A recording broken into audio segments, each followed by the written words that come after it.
Hi guys, Midnight Chronicler, and you guys have no idea how nice it is to do one of these videos in a hoodie instead of my usual getup. This is a lot more comfortable for me, but hey, it's okay.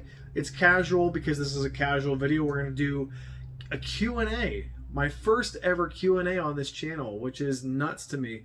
I didn't think, back in April when I started this channel that I would ever be asked any questions about anything, let alone, have nearly 400 subs at this point. It just blows my mind. That even a small bit of this book reading, book loving community has reached out and, been curious about my thoughts on things. But, super privileged, guys, and I feel so lucky to even have some of you watching here and enjoying the videos every week or 2 weeks or, whenever I can get to them. I apologize if they're not more frequent. They will be more here, guys, just life stuff. Side note, real quick side note, life has been super hectic. New job, trying to read, family stuff. It's just a busy time of year, and now it's getting cold outside. Go figure. So just take me back to summer already. But anyways, with that out of the way, guys, let's get into some of the questions that you guys have been very nice enough to ask me. I cannot wait. There's not a ton of questions here, so this isn't going to be like an hours long video or anything. We're going to cover about 10 questions that I got, and I will call out everyone that has called or has asked a question. I will call your name out, real briefly, or username, and I thank all you guys for sending in questions for this video. It's something easier for me for once, guys. This isn't like a big, edited video. It's kind of very off the cuff and just answering these questions, and hopefully you guys find out something interesting about me. And I've just been meaning to give my thoughts on a couple of these things, and you guys asked really interesting, awesome questions that I can't wait to get into. So let's just get into it. Question number one, guys, came from a user called Dead Planet. He asked what my favorite video game console is. Hey, it's a book channel, but I still love my video games, and my favorite console of all time happens to be the Xbox 360. This was the console that me and my friends in middle school were all just hyped up for. I can still remember whenever Halo 3 came out. It was a huge deal back then, and like the whole thing with the Mountain Dew drink that came out. I can't even think of the name of it now. Shame on me, but Game Fuel. It was called Game Fuel. My apologies. But just the Game Fuel nights, playing Halo 3, playing Call of Duty, and the 360 guys just had so many amazing, incredible games. And just side note, guys, I think books and video games, their worlds and their fandoms, I think, cross over a lot more than people think. People that love to read, love adventures, they probably love good video games, or good video games with, decent stories and everything. So, just 360, guys, was my favorite console ever. So many great games. Lost Odyssey as well. And then the video game that got me into video games, I feel like I've said video games a million times, but the game that got me really into gaming and got me into, them as a medium was this puppy right here, Gears of War, for the original Xbox 360. Guys, this game, when I saw that the Chainsaw Lancer, I was like blown away by this game. And at the time, you have to realize I wasn't really a PC gamer or gamer much in general, but the graphics on this just blew my mind. This was the dawning of the high definition area for televisions. I remember seeing in Walmart or at a friend's house, if they were lucky enough to have an HD TV, seeing Gears of War on their screens, just thinking, oh my gosh, it just looks so crisp, it's so cool. The third person perspective, Marcus Phoenix and the whole squad just looked awesome in their armor, and the chainsaw bayonet, as well as the enemies. It was just so scary, and the first game was so dark in particular.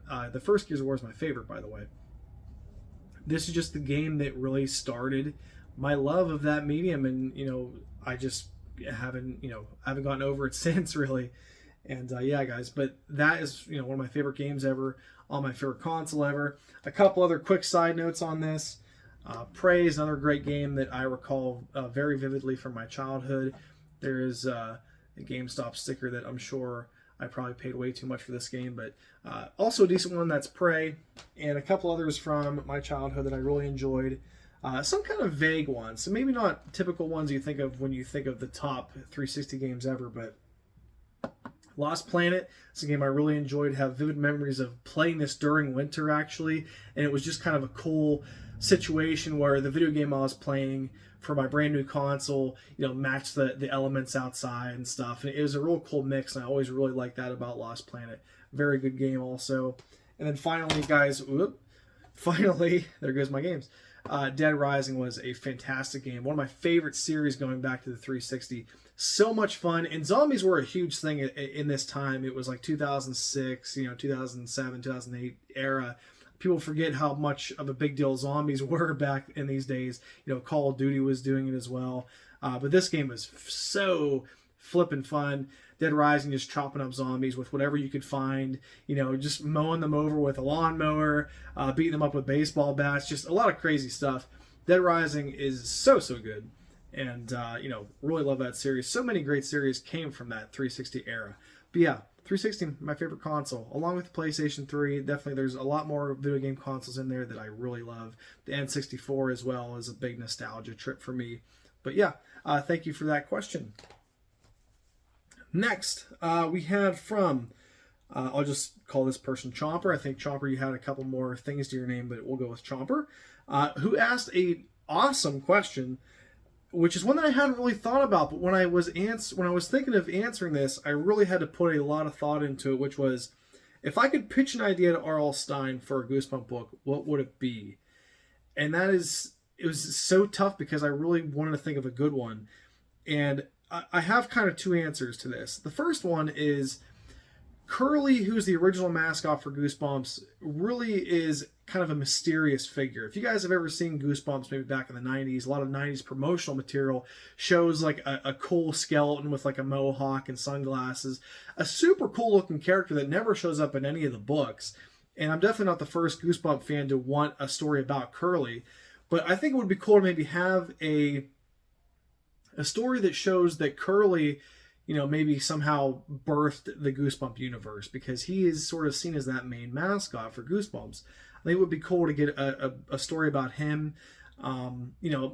He's kind of like a zany character. You see a lot of like him doing very like fantastical and fun and like radical activities, like snowboarding or surfing or whatever. So there is kind of like a fun element to Curly. And I think it'd be cool to maybe get a somewhat serious book from R.L. Stine about him. I know that Tim Jacobus, in an interview, Tim Jacobus is the illustrator for Goosebumps, who created Curly. I think he said he would like to see Curly made into a book, and I would as well. But my actual idea for R.L. Stine, if I could pitch him something, I would say, and it's not real specific, it's more vague, but I would say make a Goosebump book that is an adult Goosebump book that's maybe a sequel to, maybe like an original 62 book that maybe follows one of those characters or one of those kids up to when they're an adult, and make it, maybe it doesn't have to be like a super hardcore like slasher or like, vulgar book, but just like an adult Goosebump book. You know what I mean, guys? Just one that maybe follows like Carly Beth, and like maybe there is, she's older and, something with a haunted mask, or just maybe following a protagonist from a story from the past into them being an adult, and maybe the events from the book affected them as an adult. Maybe there's a new story there somewhere. So I think just one Goosebump book that's kind of for the original fans, for the fans that are in their 20s and 30s now, that kind of they grew up with the series, that sort of follows a main protagonist from one of the old books, and it's like a sequel, but yet it's more, it's a more serious adult novel. What that would be, who that could follow, maybe you guys could have some ideas about that in the comment section. Let me know. That could be a cool discussion maybe. But yeah, just off the top of my head, maybe, following Carly Beth, what happens to her, maybe following through on, maybe not Night of the Living Dummy, slappy stuff. I don't know if that could work, with it like an adult character necessarily, but just something like that. And I think it'd be pretty cool to have a follow-up on those things. So maybe that would be an idea I would pitch to R.L. Stine, see what he says. But that was a great question, Chomper. Really, really like that question. Next, this is from a viewer of mine that, bless them, they've been with me and with the channel for a while. That is Kite562. Thank you so much for the question, Kite. And Kite asks me, What is my typical reading setup, or what's my favorite reading setup? My favorite way to read a book, brand new novel, I just come home from the store. First off, I love when it's summertime, because that way I can go on the back porch, be in the sun, open a book, put my feet up on the back porch, and just read on the back porch with the view. The view out the back porch is actually very nice. It's kind of there's a lot of like woods and stuff behind the house here, and I think that would be a great. It's my favorite view. I like to read a lot of fantasy, especially lately. So seeing kind of like that sort of in the background is a good like setting for reading that kind of story, I think. So I love being outside. I love like getting a tan and reading at the same time. It's like getting two things done at once. But if I'm not doing that, if I'm not outside reading, if it's colder out like right now, I like to be in my recliner with a lamp on nearby and just sitting back and reading that way. Pretty simple, but that's reading outside is my favorite pastime now since I got back into reading. So that's the answer to that. Thank you so much, Kite. And next question, we're going to go into Stephen King territory now. These next couple questions were from Zoe De Leon. Thank you, Zoe. Zoe asked me, what are my favorite Stephen King books? One of them is a Dark Tower book, which I found to be fantastic, and that book is called The Drawing of the Three. I love that book because I think for the first time, Stephen King kind of opened my eyes to the fantasy genre, which is real weird to say. You'd think it would be with a different author like J.R.R. Tolkien or with George R.R. Martin or something like that. But Stephen King, he sort of started my love for fantasy with the Gunslinger with the Dark Tower series, I should say. And The Drawing of the Three is really, really cool because you have these three characters that are all in different places, but they're connected to this fantastical fantasy world that, by the way, all of Stephen King's books are connected to. And there's such like a fantasy, incredible, amazing element to it where like they're all, it's called The Drawing of the Three. And the three that are drawn technically are three main characters that form this band that go on this adventure. And they're all pulled in from different parts of the universe, basically, through these like doors that appear out of nowhere. It's such a cool story. I didn't expect to love it as much as I did, but The Drawing of the Three is an awesome book. And I know that the Dark Tower series is kind of, it's got mixed reaction with a lot of people, especially Stephen King fans, but I happen to really enjoy the series. Another Stephen King book that I love is, I'll go ahead and grab it for a second. Or I'll get these couple. But Misery, great book, a really fast read. The main villain in this book, Annie, is so terrifying and real, and Stephen King knows so well how to create characters that are believable and dynamic and mean. He knows how to make mean characters better than any other author, and that's why he's so fantastic at villains. That's why he's created so many memorable villains, basically. And Annie Wilkes maybe being one of the most fondly or unfondly remembered villains that he's made. Love Misery. Love The Shining as well. Fantastic book. Very scary. Much better than the movie in my opinion. This book tackles alcoholism in a great way that's, very interesting and does something different than the movie. It does something different than the movie, which I think which isn't recognized enough.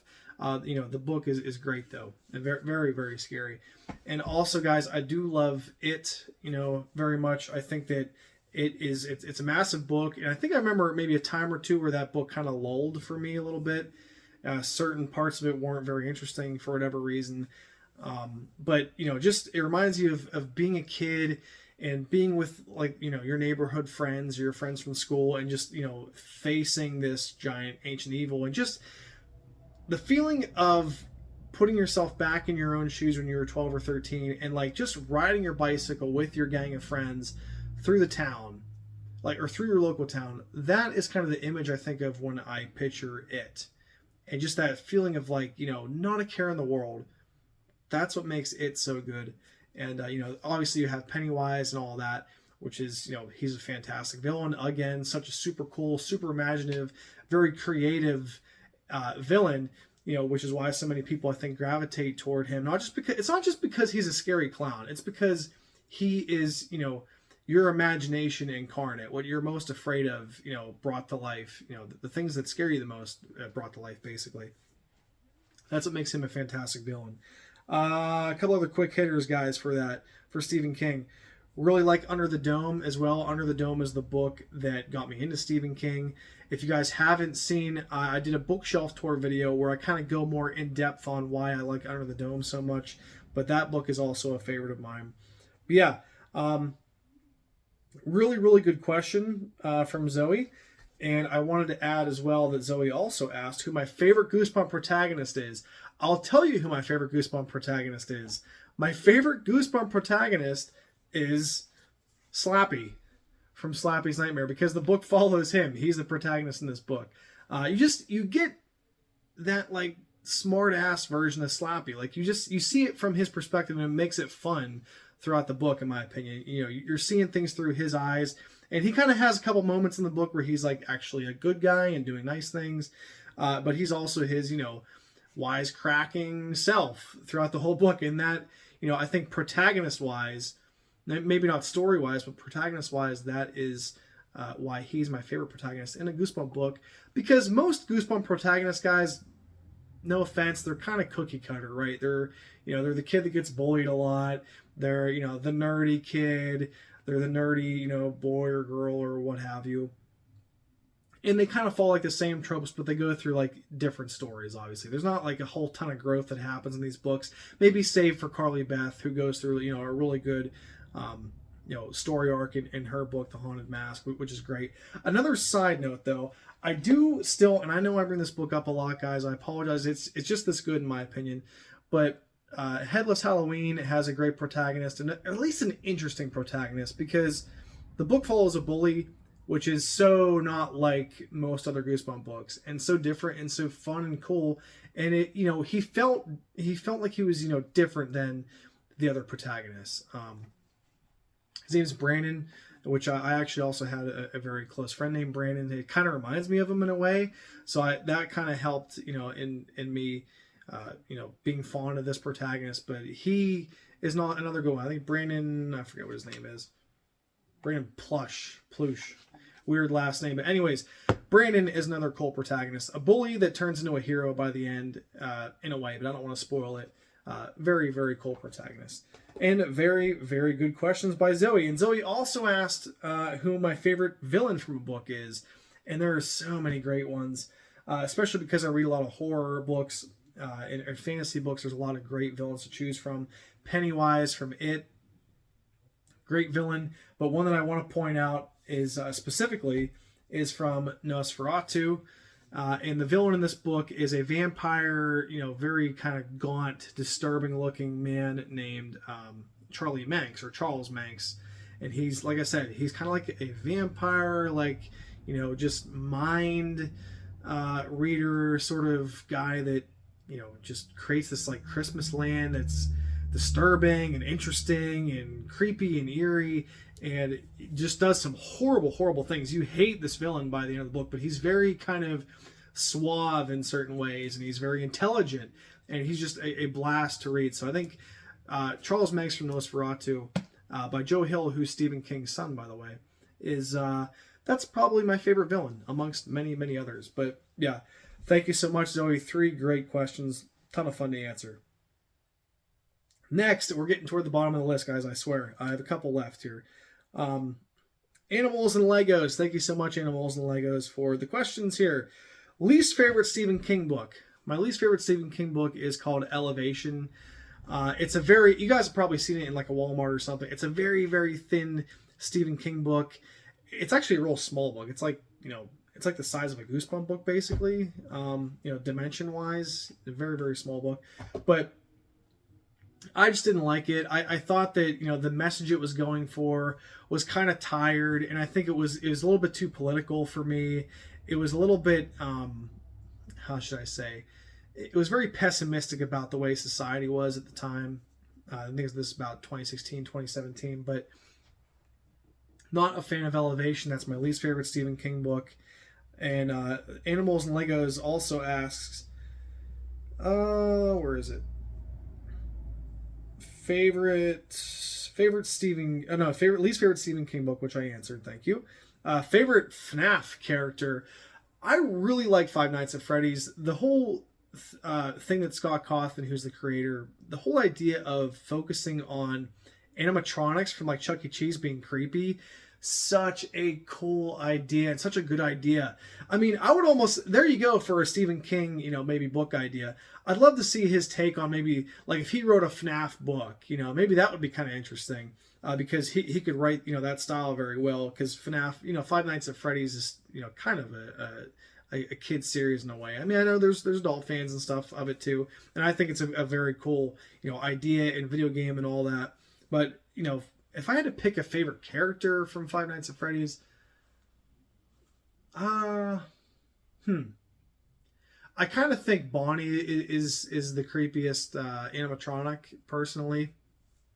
I know that Foxy, has the hook hand, and people like Foxy as well as Chica and stuff, and Freddy is kind of a very iconic looking animatronic. But I like Bonnie the best thing because I think he's the creepiest looking one.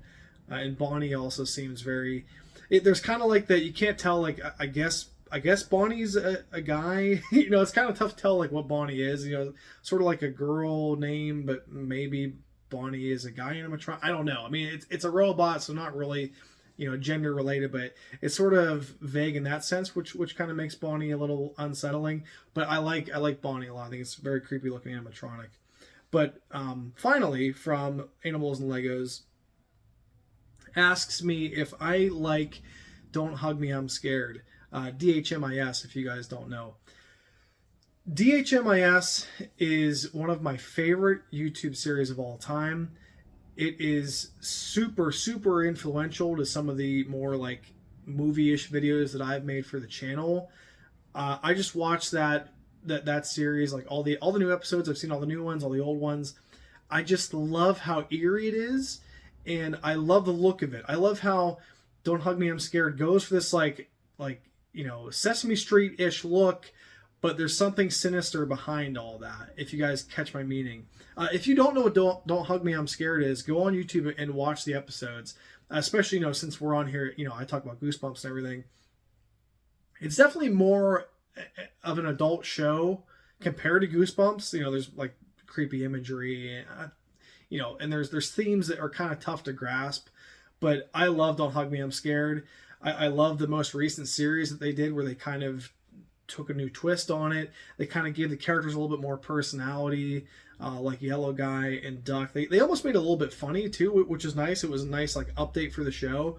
The original series of 5 or 6 or 7 YouTube videos that are about 10 minutes long a piece, those are more aimed at being creepy and kind of having a message about television and just media in general. And the new series kind of had a new message, but maybe bordered on talking about wider themes that would be way too much to go through in this. But I love Don't Hug Me, I'm Scared. Huge fan. I'd love to make a video that's nearly as popular and maybe just as like kind of wacky and eerie as that someday. So yeah, love Don't Hug Me, I'm Scared. And I'm really happy that you brought it up, Animals and Legos, because yeah, huge fan of that. Finally, guys, we'll end the Q&A with questions from a very, very good man and a great Goosebump YouTuber. That is Michael Goosebumps Fan, who asks me very simply, what is my favorite book? And at the moment, I don't know if I know. It kind of changes all the time, because since I got back into reading, I sort of am reading so many new authors all the time that I'm constantly getting new favorites. So right now, I'll say, man, it's so tough. I'm sorry. He asked what was my favorite book.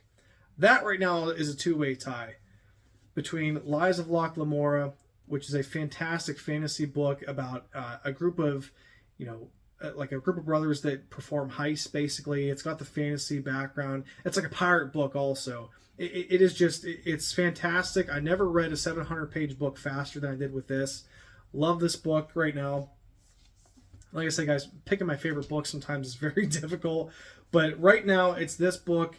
And I would also say it probably is Nosferatu. If more of like an all-timer favorite, Nosferatu is also up there. I think this is, the best of Stephen King with a little bit of a twist. Like, it's almost, because I've read so many Stephen King books, guys, that I almost got tired of his voice in my head, if that makes sense. Because you read an author so much, you're like, okay, it's like eating the same vanilla all the time. This book is like a Stephen King book, or a Stephen King idea that was written not by him, by his son, obviously, but there's a different voice in my head as I read this, and the idea was so cool, and the story was so cool, and the villain was so, intriguing and awful that, I just love this book as well. So these are two guys I really could not decide between which one I like the best, but they are both fantastic books. Highly recommend you picking them up. As far as author, Michael also asked me who my favorite author is. I'll give that crown to Stephen King, just out of, the purely out of the amount of books I've read from him. So out of volume, it's probably Stephen King, as far as my favorite author of all time, because he was sort of influenced me, the most as far as reading and what I like to read. So probably Stephen King, although, like I said, with Lies of Locke Lamore, guys, that's written by a man called Scott Lynch, or a man named Scott Lynch, I should say, who is, he's fantastic. And, I'm also reading Brandon Sanderson, who also writes great. And, Joe Hill is another great author. Like, there's just so many that it's so tough to pick. And I know that you guys, and R.L. Stine, obviously, he's a big influence on me becoming a reader. Does R.L. Stine write the greatest of all time? No, he doesn't. He's had some great ideas, but, I wouldn't necessarily put his writing quality up with, Stephen King or maybe some of the other people. But R.L. Stine's certainly up there for me as far as like influential to my life. So love R.L. Stine. Is he my favorite author ever? Being older now. No, I mean, he's not my favorite author, but still love that, love him to pieces. And finally, to end this off, the last question, still from Michael, Goosebumps fan. Michael, thank you so much, man, for being supportive for me and other Goosebump channels and smaller YouTuber channels in general. Michael asks a great question, which is, would I ever write a book? Yeah, I would. And I will. And I have started so many books, with so many different ideas and so many genres that it makes my head spin. But I love to write. And, doing a YouTube channel isn't necessarily writing. It's writing in a way, but not really. It's still, trying to be creative and trying to express ideas and everything. But writing a book is my ultimate goal for my life. Before I go to the great beyond someday or whatever, I would love to write and finish, a novel and get it published and have it, have at least garner a fan or two maybe along the way. That would be a dream come true, and something that I have wanted to do since I was a kid. I've been writing short stories, longer stories since I was about, 7, 8, 9 years old. Not saying that, my quality is fantastic, but it's something that I definitely have a big passion for and hope to make a reality someday. So yes, Michael, I love to write. It seems to come pretty easy for me, which is nice. I mean, and the only thing is, ideas and stories. And, I think a lot of readers out there probably want to be a writer. I think that's where it comes from at the beginning, is just reading and being so enraptured by the experience of reading, and realizing the magic that reading has, just, is so influential in making, you want to tell stories and stuff. That's, guys, storytelling is the greatest thing on this planet, I think. For me, I love movies, I love books, I love video games, I love YouTube. What's a common denominator between all those things? They all try to tell stories, and that's what this is all about. And the latest chapter in this YouTube channel story was this Q&A, and I thank you guys all so much for being here. It's crazy that I'm close to 400 subscribers. I don't even understand. I'm so lucky. And I'm so blessed that, you guys have been here along the way. Those of you that have stuck with the channel, thank you for, helping this happen and helping it become a reality. So lucky. And I can't wait to, to give you guys more content. I think, we'll kind of grow together on the channel, because it really is becoming like my family outside of my family, which is awesome. So I got nothing else. Thanks for watching, guys. See ya.